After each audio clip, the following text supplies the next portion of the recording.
Hello viewers, আমি Sajjad from hostthewebsite.com। আজকে আমাদের ভিডিও টপিক হলো ওয়েব সার্ভার কি।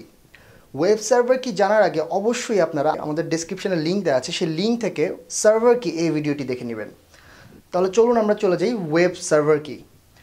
ওয়েব সার্ভার হলো একটি কম্পিউটার যা একটি নেটওয়ার্কের সাথে কানেক্ট থাকে এবং ওই নেটওয়ার্কে একটি স্পেশাল সফটওয়্যার ইনস্টল থাকে।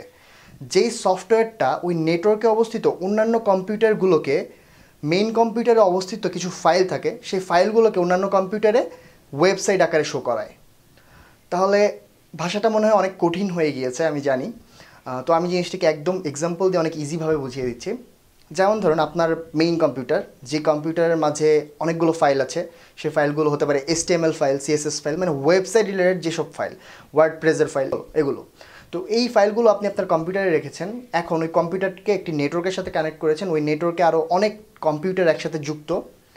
তো এখন এখন যদি অন্যান্য কম্পিউটারগুলো আপনার ওই কম্পিউটারে অ্যাক্সেস করে, তাহলে কি সেই ওয়েবসাইটটা দেখতে পারবে?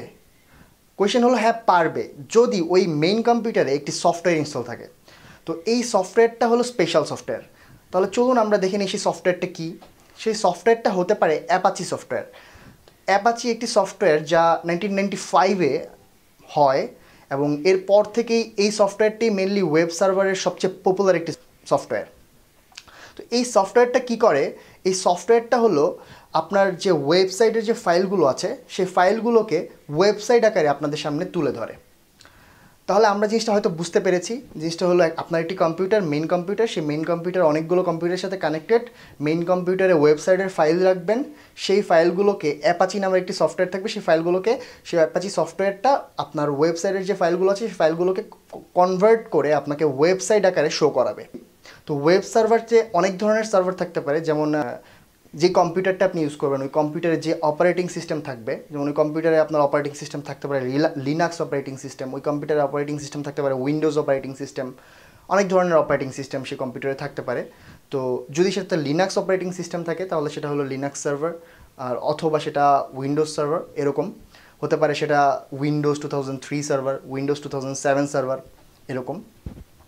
তো আমি অন্য ভিডিওগুলোতে লিনাক্স সার্ভার, উইন্ডোজ সার্ভার এগুলো নিয়ে আলোচনা করব। তো আশা করি আমাদের চ্যানেল সাবস্ক্রাইব করে অবশ্যই আমাদের সাথে থাকবেন। এখানে আরেকটি কথা আছে। কথা হলো যে সবারই মনে কোয়েশ্চেন যে একটি কম্পিউটার একটি নেটওয়ার্কের সাথে কানেক্টেড হয়ে আমাদেরকে ওয়েব সার্ভার দিয়ে দিচ্ছে। তাহলে এখন কথা হলো, যদি কম্পিউটারটা অফ থাকে তাহলে অন্যান্য কম্পিউটার জিনিসটাতে ইউজ করবে কিভাবে? এই জায়গাতেই প্রবলেম। যদি কম্পিউটারটা অফ থাকে তাহলে আপনি চাইলেও ওই ওয়েবসাইটে আপনি অ্যাক্সেস করতে পারবেন না। এজন্য আপনার ওয়েব হোস্টিং কোম্পানির কাজই এটা, যে একটা ওয়েব সার্ভার তারা নিজেরা মেনটেন করে, যেটা বিভিন্ন ডাটা সেন্টারে তারা রাখে, এবং ওই কম্পিউটারটাকে খুব স্পেশালভাবে রাখতে হয় যাতে সেটা গরম না হয়। অনেক ধরনের পরিচর্যা সেই কম্পিউটারে করতে হয়। তো সেটা 24/7, 24 ঘন্টা অন থাকে। হয়তোবা মাসে অথবা বছরে একবার সেটা রিস্টার্ট দেওয়ার প্রয়োজন হতে পারে। তো যখন সেটা রিস্টার্ট দিবে বা যখন কম্পিউটারটা অফ থাকবে তখন আপনার ওয়েবসাইট ডাউন থাকবে। তো আমি আশা করি আপনাদেরকে ওয়েব সার্ভার জিনিসটার ফুল কনসেপ্ট দিতে পেরেছি। অবশ্যই আমাদের সাথেই থাকবেন। ধন্যবাদ সবাইকে।